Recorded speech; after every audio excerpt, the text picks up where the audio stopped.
Good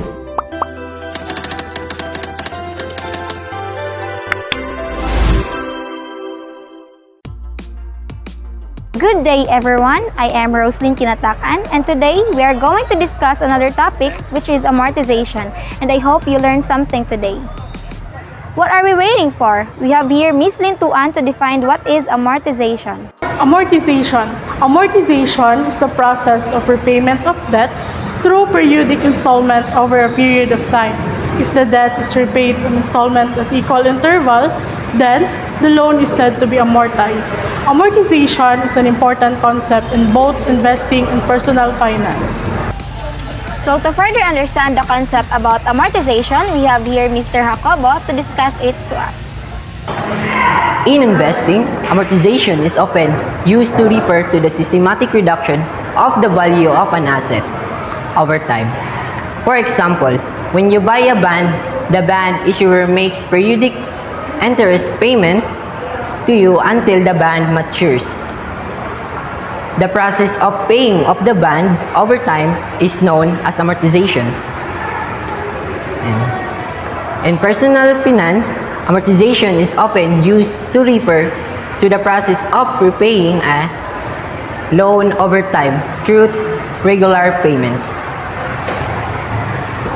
When you make a mortgage payment, for example, a portion of the payment goes towards paying down the principal balance of the loan, while the rest goes towards paying interest.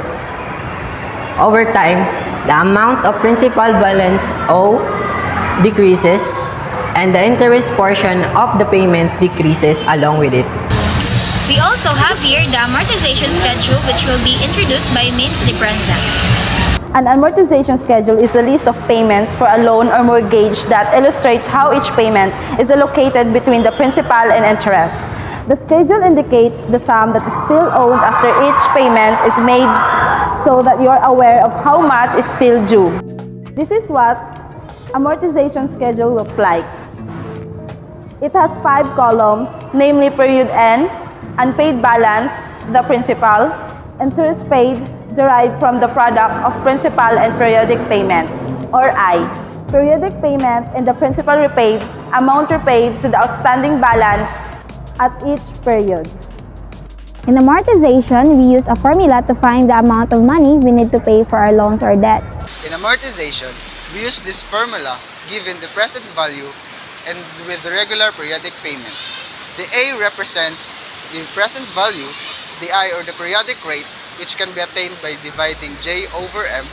The J stands for the interest rate and the M is for the number of conversion period per year. So, present value or the A multiplied by I divided by 1 minus open parenthesis 1 plus I close parenthesis raised to the power of negative N. So these are the one of the example of amortization. Company XYZ borrows 1,500,000 pesos from the bank with an 8 years term and an interest rate of 9% compounded annually. Find the periodic payment and construct an amortization schedule. So these are the given.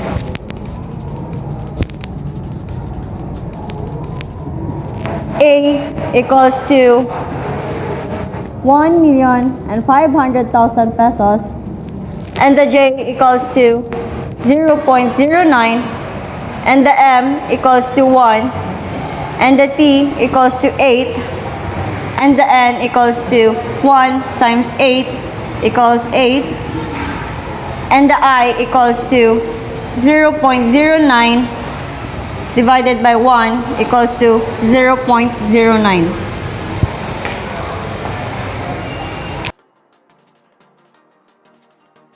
So, here is Miss Mahinay to solve the problem.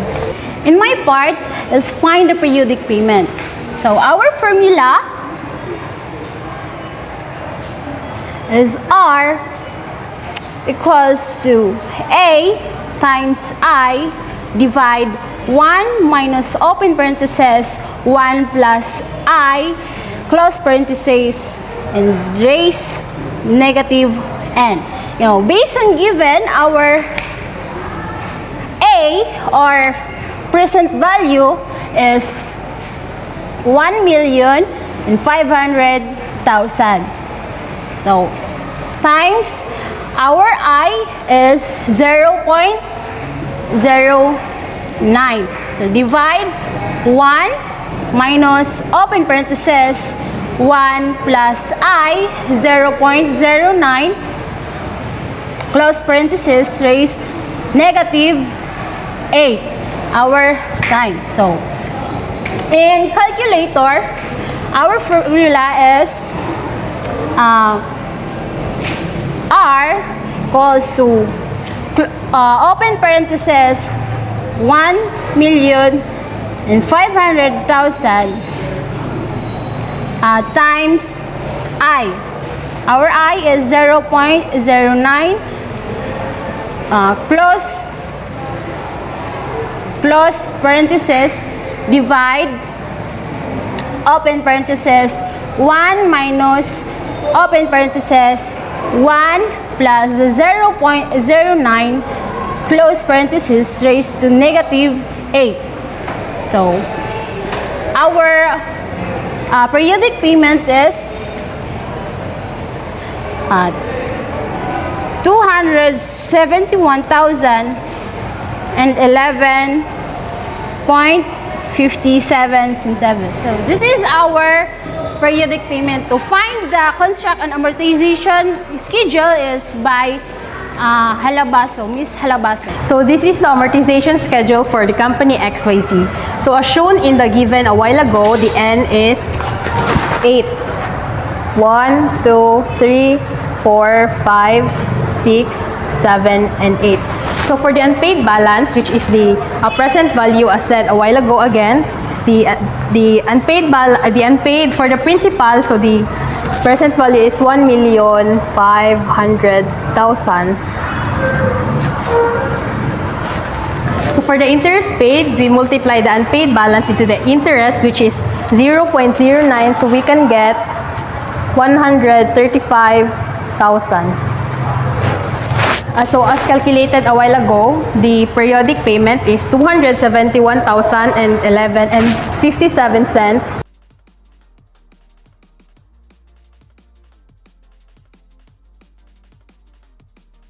So for the principal repaid column, we subtract the interest paid from the periodic payment and we can get 136,011 pesos and 57 cents. Moving on to the second period, we can get the unpaid balance by subtracting the principal repaid, which is 136,011 and 57 cents into the unpaid balance, which is the 1,500,000, and then we can get 1,363,988 and 43 cents. For the interest paid, multiply to the interest, which is 0.09, then we can get 122,758 and 96 cents. Periodic payment, same, 271.11.57 cents. And then again, for the principal repaid, we subtract the interest paid into the periodic payment, and then we can get 148,252 and 61 cents. So fast forward, this is the whole amortization schedule for the company XYZ. So we total the interest paid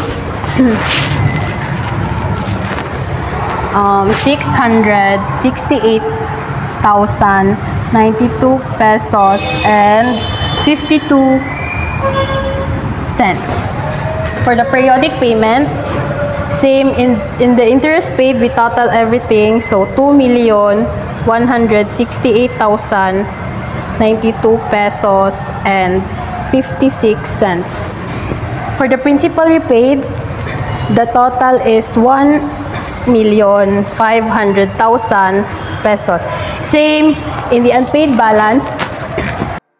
So note that the principal repaid doesn't include the interest paid because it is only the amount you owed from the bank that you borrow. So This, so the total is 1,500,000, which is the money you owed from the bank.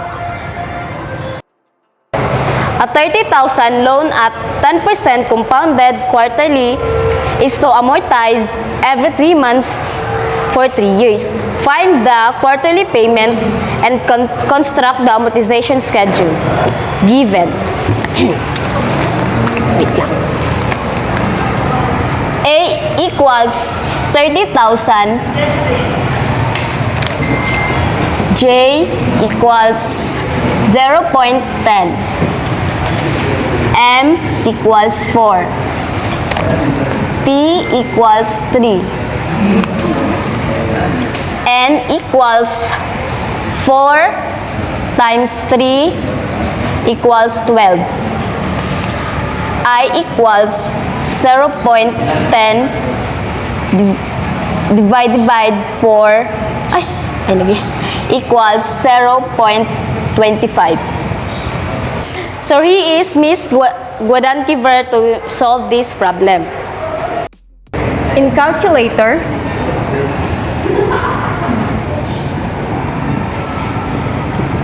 we have this. A times I divided by 1 minus 1 plus I raised to the power of negative n. R is equal to A, which is 30,000, times I, which is 0.25, divided by 1 minus 1 plus I, which is 0.25, raised to the power of negative n, which is 12. In calculator, we have also to substitute A 0.25 divided by 1 minus 1 plus 0.25 raised to the power of 12. And the quarterly payment is 2,924.61. Ms. Halabaso will construct the amortization schedule. Okay, so here is the amortization schedule for the another example. So same as the process. The n is 12, so we put 1, 2, 3, 4, 5, 6, 7, 8, 9, 10, 11, and 12. So the unpaid balance, which is the present value.